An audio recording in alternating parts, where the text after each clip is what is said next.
तो आज हम एक ऐसी कहानी की गहराइयों में उतर रहे हैं जो सुनने में तो मतलब बहुत सीधी सादी लगती है। हाँ, पर उसके अंदर जो अर्थ हैं वो बहुत गहरे हैं।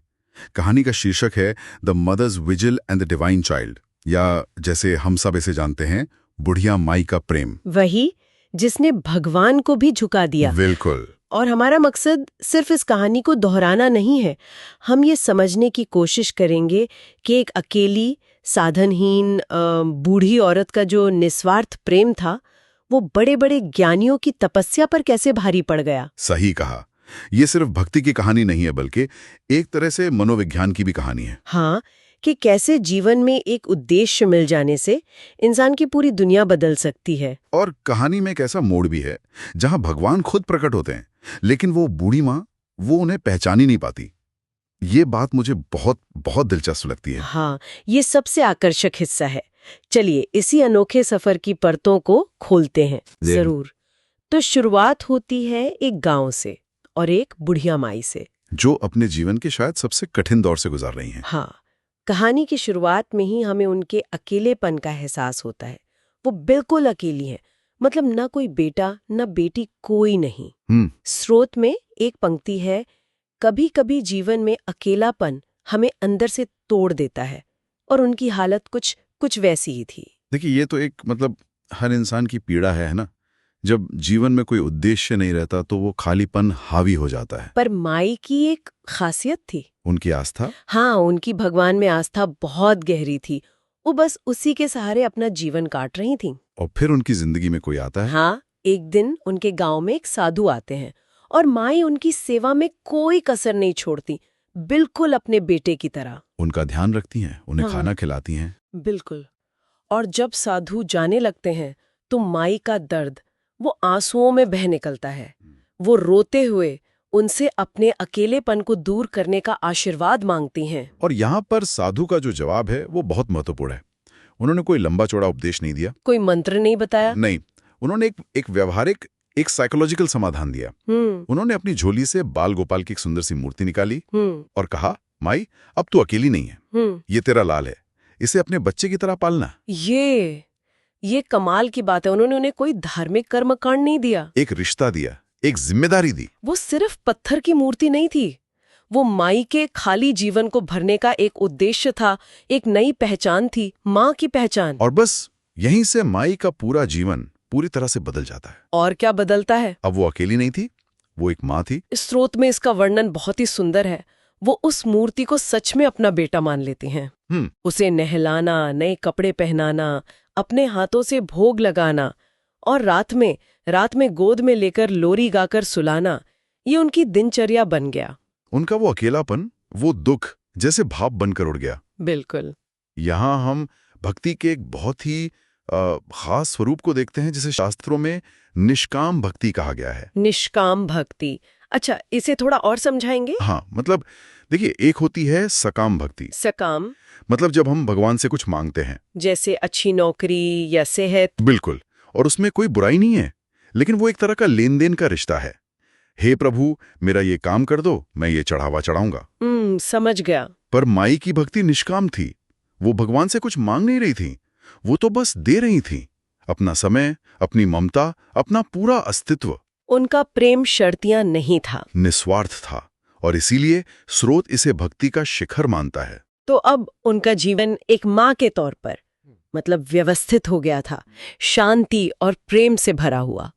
लेकिन क्या ये हमेशा इतना शांत और सरल ही बना रहा? बिल्कुल नहीं।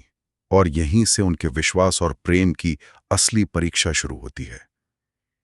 एक ऐसी परीक्षा जो किसी साधारण इंसान की कल्पना से भी परे है। हाँ, कहानी में एक नया मोड़ आता है गांव के कुछ शरारती बच्चों की वजह से। वो माई को चिढ़ाने के लिए कहते हैं, मैया, जंगल से एक भेड़िया आया है, वो छोटे बच्चों को उठाकर ले जाता है, अपने लाल को बचा लेना। हाँ, जाहिर है वो सिर्फ मजाक कर रहे थे। लेकिन माई के लिए ये मजाक नहीं था। उनका भोलापन और अपने लाल के प्रति उनका प्रेम इतना गहरा था कि उन्होंने उस काल्पनिक खतरे को भी 100% सच मान लिया। बिल्कुल।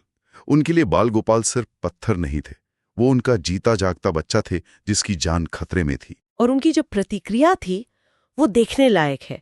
वो तुरंत अपने लाल को कुटिया के अंदर सुरक्षित सुलाती हैं और खुद दरवाजे पर एक लाठी लेकर पहरा देने बैठ जाती हैं। और ये कोई 1-2 घंटे का पहरा नहीं था, ये उनके प्रेम की पराकाष्ठा थी। एक दिन बीता, फिर दूसरा। स्रोत बताता है कि 5 दिन बीत गए। 5 दिन माई ने ना कुछ खाया, ना पिया और न ही एक पल के लिए सोई। बस एक ही धुन, एक ही संकल्प, भेड़िया कहीं मेरे लाल को न ले जाए। सोचिए जरा, 5 दिन बिना कुछ खाए पिए। ये तो विश्वास से भी आगे की बात है। ये एक तरह का जुनून है। सही कहा। ये कुछ वैसा ही है जैसे आज के माता पिता अपने बच्चों को लेकर महसूस करते हैं। बस खतरे बदल गए। हाँ, पहले जंगल का भेड़िया था, आज शायद इंटरनेट का भेड़िया है या कोई और सामाजिक बुराई, लेकिन वो जो रक्षा का भाव है वो नहीं बदला। वो शाश्वत है। माही के लिए उस पल में दुनिया की कोई और चीज मायने नहीं रखती थी सिवाय अपने बेटे की सुरक्षा के। और माई की इसी अविश्वसनीय प्रेम और तपस्या का नतीजा कहानी के सबसे अद्भुत हिस्से को जन्म देता है। हाँ, कहते हैं कि भक्त की सच्ची पुकार भगवान तक पहुंची जाती है। माई के इस निष्कलंक प्रेम को देखकर भगवान श्री कृष्ण का हृदय पिघल गया। वो अब और इंतजार नहीं कर सके।